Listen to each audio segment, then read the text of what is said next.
Every country has its own jewels, and we are in Bolivia, exploring one of its most famous and breathtaking treasures, the Salar de Uyuni, the world's largest salt flat. But we are also discovering some of the country's hidden gems along the way.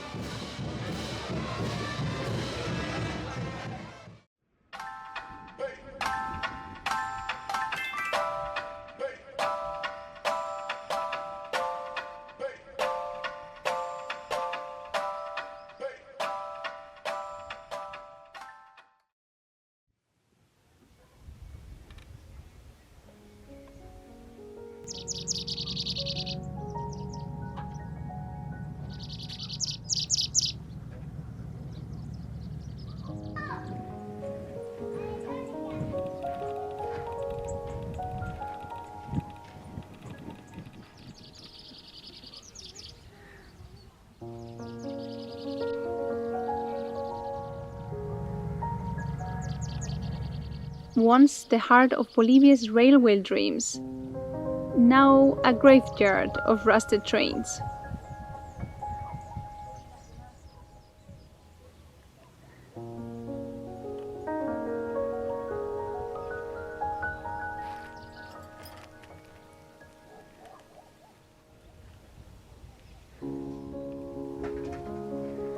This place feels almost haunted, with nature and wildlife taking over, as well as curious furry neighbors.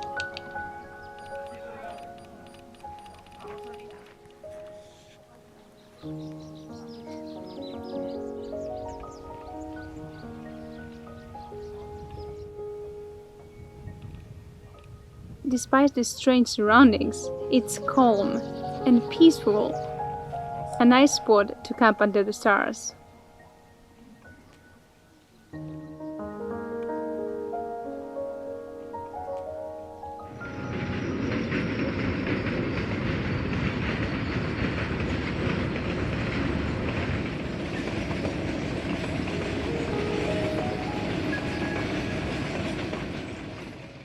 Put some diesel and some water, and now we are ready to go.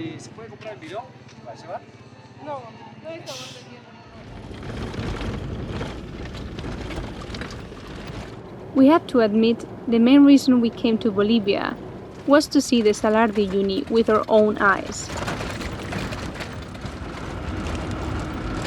Our biggest fear was water. Let's see what he does.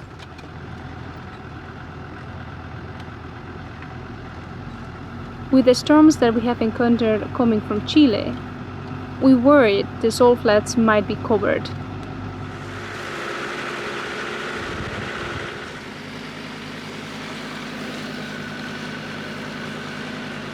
Thankfully, there was only a bit of water at the start. From there, we could enjoy kilometer after kilometer of dry salt flats. Uyuni was not only home to the Dakar Rally between 2014 and 2018, but it also receives over 300,000 tourists every year, making it the most visited place in the country. From here is the last structure we see before driving into the vastness of Uyuni.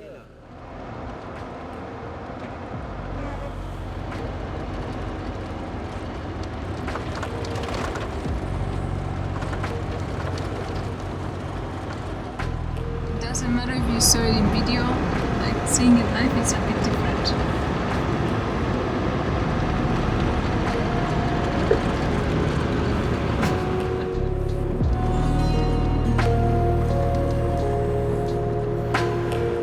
The sensation of driving here is incredible. We have been to many deserts, and the feeling of desolation is similar. But the flatness of this place in every direction is unmatched.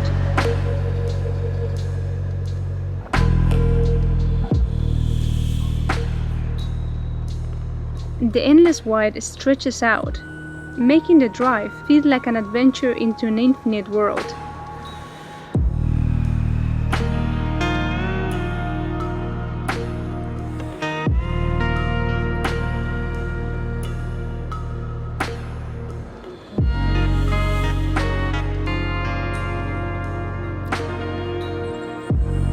give you a sense of vastness, the Salar covers an area of 10,000 square kilometers, roughly the size of the country of Lebanon, or about 7 times the size of the Great Salt Lake in the US.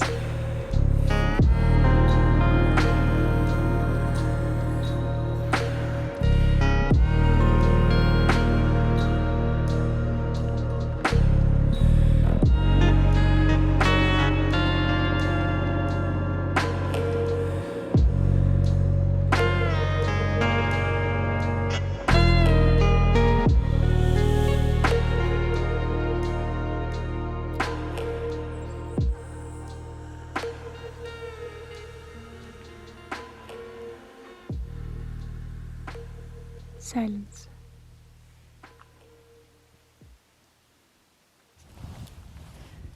We just stopped in the middle, and I love the hexagons on the floor.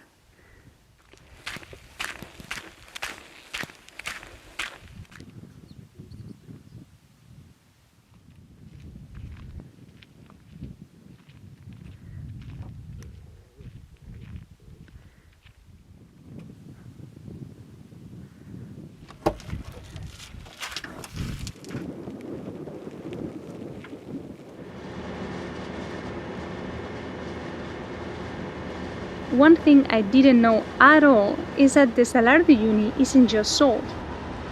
There are actually islands scattered throughout the flat. In fact, there are around 30 islands, most of them made out of coral, and they are home to giant cacti.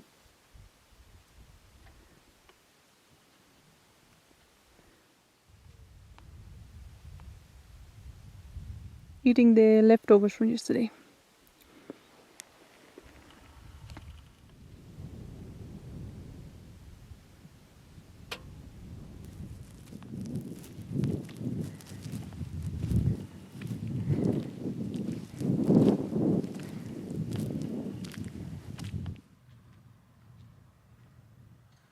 We moved to another island. This one is called Isla del Pescado, like the fish island. And I think we will stay here for the night.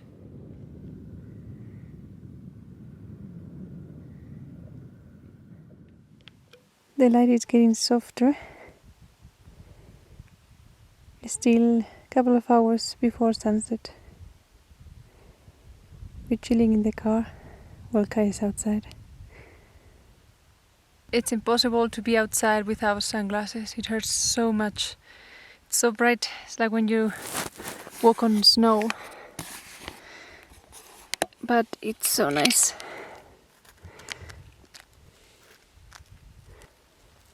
All these hexagons.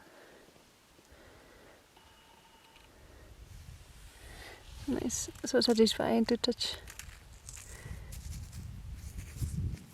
But it's like always a little bit wet.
As the sun sets, the landscape transforms into a breathtaking palette of colors.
After spending time on the salt flats, we needed to find a place to clean Orlandi as soon as possible to avoid corrosion. Fortunately, we were lucky, the salt flats were mostly dry, so the car didn't get as salty as we feared. The only problem was that we couldn't find any pressure wash in the north of the flats, and we had to drive several hundred kilometers to get to one.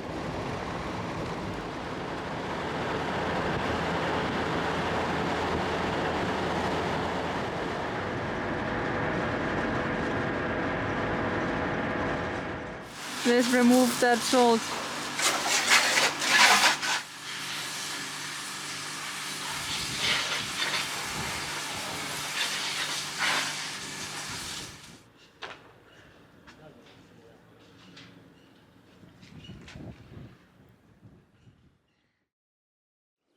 We camped here last night. It's a valley that has several rivers. One of them it's warm because there's a hot spring up there in the river, and we decided to go into the river yesterday.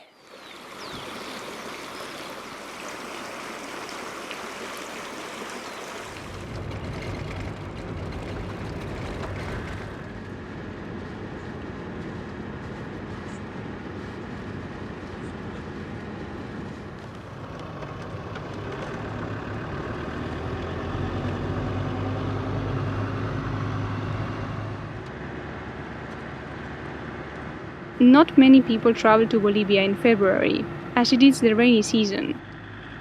But it's a perfect time to connect the visit to Uyuni with another lesser-known treasure, the Oruro Carnival.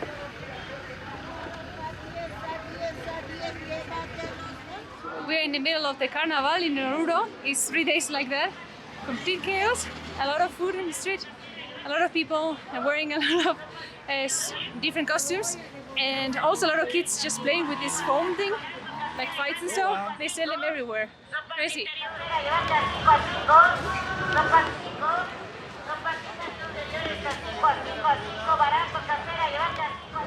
We just got some food. Going to eat in a Defender before continuing.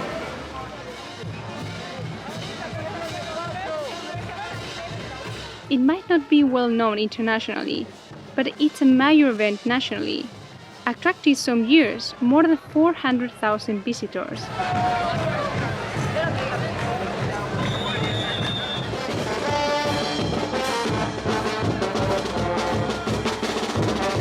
During the Carnival week, the streets transform into a vibrant festival, full of parades, elaborate costumes and masks, musicians in every corner.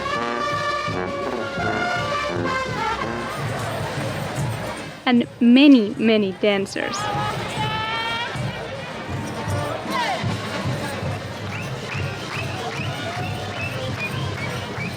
Each costume and dance tells a story reflecting Bolivia's rich cultural and spiritual heritage.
We came to Bolivia for the Salar de Uyuni and were gifted with the Oruro Carnival. It's not the first time we have been amazed along our journey, and it's always rewarding to stay flexible and be open to discoveries between dream destinations.